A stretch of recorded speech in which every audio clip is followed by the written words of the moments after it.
Good morning, Drive Radio fans. This is Richard Rush here with John Rush, and today we are going to review the 2014 BMW 435 Coupe Convertible. If you notice, it is a hardtop convertible. We'll get into that a little bit later, but yeah, here's the 435i Coupe.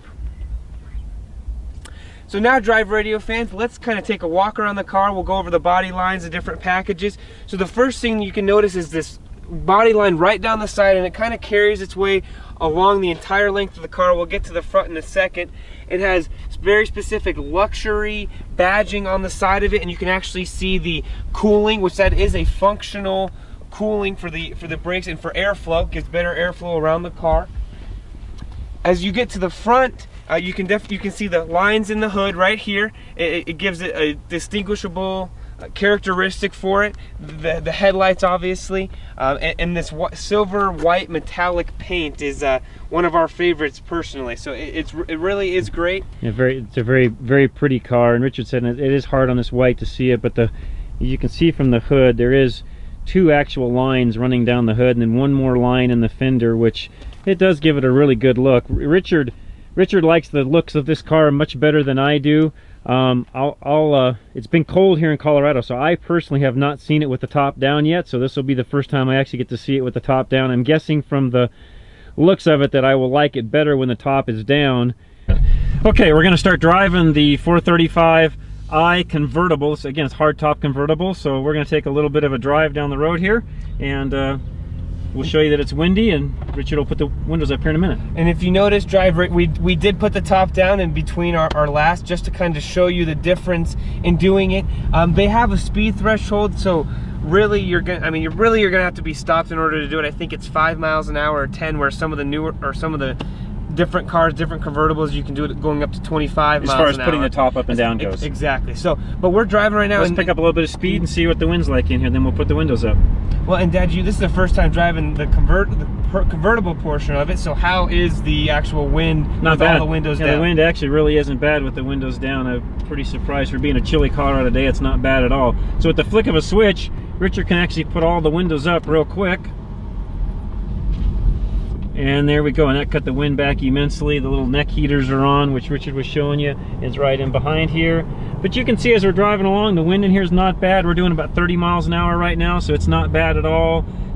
Pretty windless, if you would, inside of the 435i. Very nice car. BMW's done a great job. Continue watching. We'll recap the rest of this review in our next segment.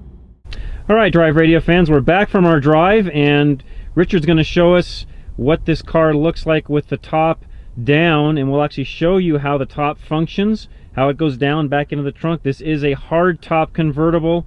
One thing you'll notice, and we'll point this out in a minute, and this is one thing why I'm not a big fan of hard top convertibles. A lot of folks are, but you lose a ton of trunk space in a hardtop convertible. We'll show you that here in a minute. So Richard, fire it up and let's watch the top go down. Awesome. Well, it's actually fairly quick to take it down, but you do have to, you can just turn the power of the car actually on. And with it, you just push the button and it rolls down the windows.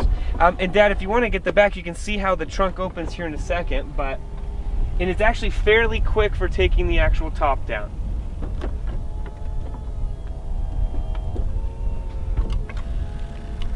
Notice, and then it also is handy, Lexus, on the heads-up display and on your dash. It will tell you when the actual hood is locked, and I will tell you right now, it is now locked. The movement's complete. And okay, so now that that's there, pop the trunk real quick so I can show folks inside what it actually looks like. Then we'll get into the interior. Yep. And the interior with the top down will be real easy to show. So as you can see, folks, with the top down, you end up with a little skinny little cavity in here where you can put maybe a couple of carry-on suitcases, and that's going to be about the extent of it. Now with the top up, of course, you do have more trunk room, but it's pretty minimal with the top down. So again, you're going to end up putting some things in the back seat more than likely if you're going on any kind of a road trip with the top down. But Richard, go ahead and shut the trunk and let's see what it looks like from on the inside. And again, real quick, I do like the looks of this car much better with the top down. Why don't you shut that door real quick, Richard, and I'll give everybody kind of a walk around with the... And I will say this while you're walking around, Dad, that this car has some very nice features. It's not your typical convertible with the top down, and what I mean by that is it's been, like you said, it's been cooler in Colorado lately, but even with it being 60 degrees, if you put all 4 windows up, you can't hardly feel the wind on your hair. It's really like you're driving an air-conditioned car. And we'll show you a little bit more, but it actually BMW gives you some neck seat heaters right here, so which is this duct right here, and we'll show you that in a second. But it really is great. It blows hot air on your neck, and you really, if all 4 windows are up, honestly, outside of a little bit of a hair breeze for the ladies, the guys, you probably won't notice much of a difference. And oh, by the way, a lot of what we show in the dash of this car is similar to our X5 review. Heads-up display, similar features, the touchpad here, which we went to in depth in the X5 review, so you can see a lot of how that functions by actually going to that review. We won't get into details here because we've already done that. And as you can tell from outside here, it's actually May in Colorado, but it's only about 45 degrees today, and so it's a pretty chilly day. So we're going to make this outside review as quick as we possibly can. All right, so now we're inside.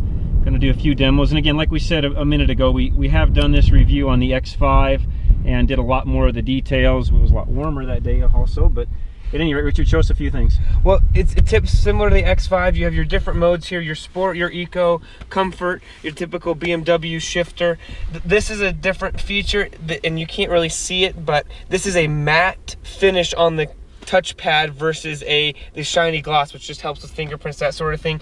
Here's your neck seat heaters and your convertible controls. And one thing I will show everyone is that over here on the side, Dad, if you can kind of get that, this back button is different. It controls all 4 windows at the same time. So if I raise it up, all of the windows are now up. And you can tell with the wind, we've actually got a windsock on our microphone, but you can tell just as soon as those windows went up, it raised the temperature inside the car and cut the wind back immensely. One quick note for me personally that I do not like about this car: I love everything on the inside of this car. They do a great job. They've got nice features. You can see, you know, the brushed trim, laminate wood, the dash, etc. One thing though I do not like, these cup holders here with the tall cup end up hitting the dash right here. So if you've got a tall coffee cup, it tends to hit. If they would have moved these back just an inch, not very much at all, but this whole console, if this whole thing came back, and they have room back behind, as you can notice, where it wouldn't have hurt anything to move this console back. The whole thing could go back about an inch. So BMW, if you're listening,